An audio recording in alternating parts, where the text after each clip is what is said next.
আজকে খুব মজার একটা জিনিস শেয়ার করতেছি আপনাদের সাথে। তো এরকম কার কার সাথে হয় অবশ্যই জানাবেন।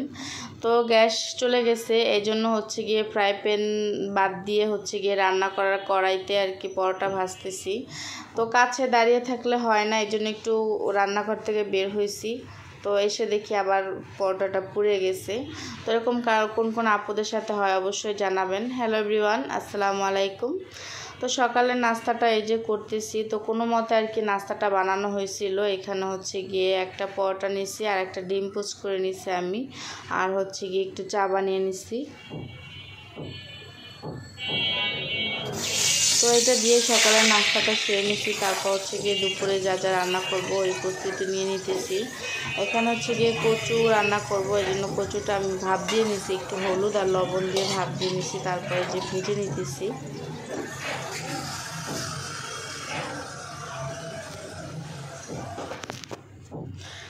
তো এভাবে করে চাকচাক করে কেটে কচুটা আর কি ইলিশ মাছ দিয়ে বিশেষ করে রান্না করলে কিন্তু বেশি ভালো লাগে। তো ইলিশ মাছ দিয়ে পটল দিয়ে রান্না করব, এই জন্য আর কচুটা ওইভাবে রান্না করলাম না। তো কচুটা শুধু আর কি একটু ঝাল বেশি দিয়ে, কচু এমনি মিষ্টি টাইপের জিনিস, একটু মিষ্টি মিষ্টি লাগে কিন্তু। তো এই জন্য আর কি বেশি করে একটু ঝাল দিয়ে এরকম ভুনা করব ভেজে। তো এটাও আমার কাছে খেতে খুবই ভালো লাগে। তো এরকম আপুরা আপনারা কেউ রান্না করেন কিনা অবশ্যই জানাবেন, বা কচুটা এরকম রান্না করে কেউ খান কিনা। তো এই কচুটা হচ্ছে গিয়ে এভাবে আমার মা রান্না করতো। তো মায়ের হাতের রান্নার তো বলা যায় অতুলনীয়, কোনো জবাব হবে না। মায়ের মতো রান্না করতে আর কি কেউই পারবে না কোনো দিন। তো ওই রান্নাটা খুবই ভালো লাগতো। তো মায়ের মতো করে মাঝে মাঝে রান্না করার চেষ্টা করতেছি, যেহেতু মা নেই যে একটা আবদার করব রান্না করে খাওয়াবে বা যাব ওরকম। তো আগে ওরকম হতো না, তারপর যখন বাড়িতে যেতাম মা রান্না করে খাওয়াতো, বলতাম যে মা এটা খেতে ইচ্ছে করে, ওটা খেতে ইচ্ছে করে।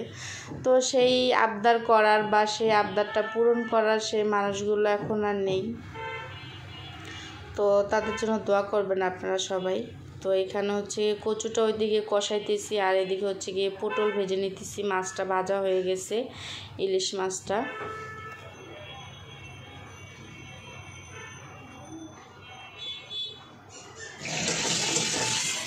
আর আগে হচ্ছে গিয়ে এইসব ধরনের জিনিসগুলো খুবই কম পছন্দ করতাম, এখন তো খুবই ভালো লাগে আমার কাছে।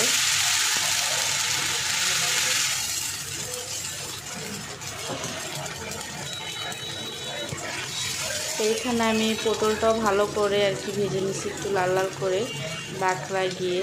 তারপর হচ্ছে গিয়ে এখানে মশলা আর কি কষাইতেছি, হচ্ছে গিয়ে বাটা মশলা দিয়ে দিছি, তারপর হচ্ছে গিয়ে গুঁড়ো মশলাও দিয়ে দিলাম।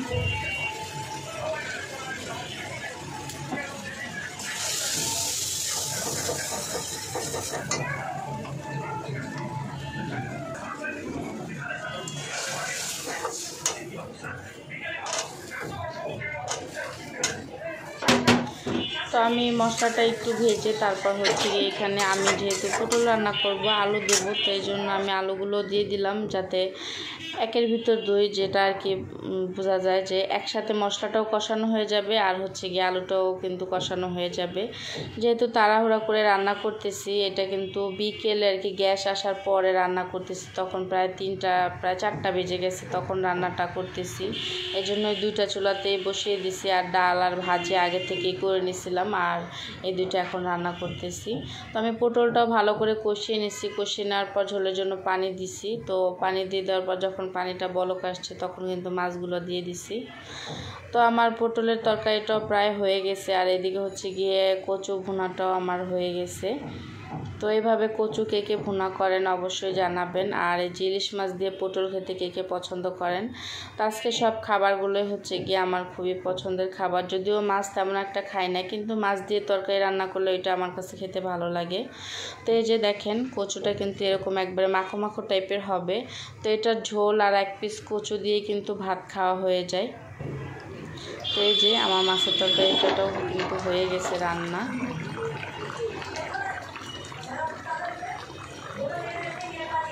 তো মাশাআল্লাহ তরকারিগুলো খুবই মজার ছিল। তো আজকের ভিডিওটা এ পর্যন্ত। যদি আপনাদের কারো কাছে ভালো লেগে থাকে, যারা নতুন আছেন অবশ্যই ফলো দিয়ে দিবেন, ফেসবুক থেকে দেখলে শেয়ার করে দিবেন, আর ইউটিউব থেকে দেখলে অবশ্যই সাবস্ক্রাইব করে দিবেন। ভালো থাকবেন সবাই, আল্লাহ হাফেজ।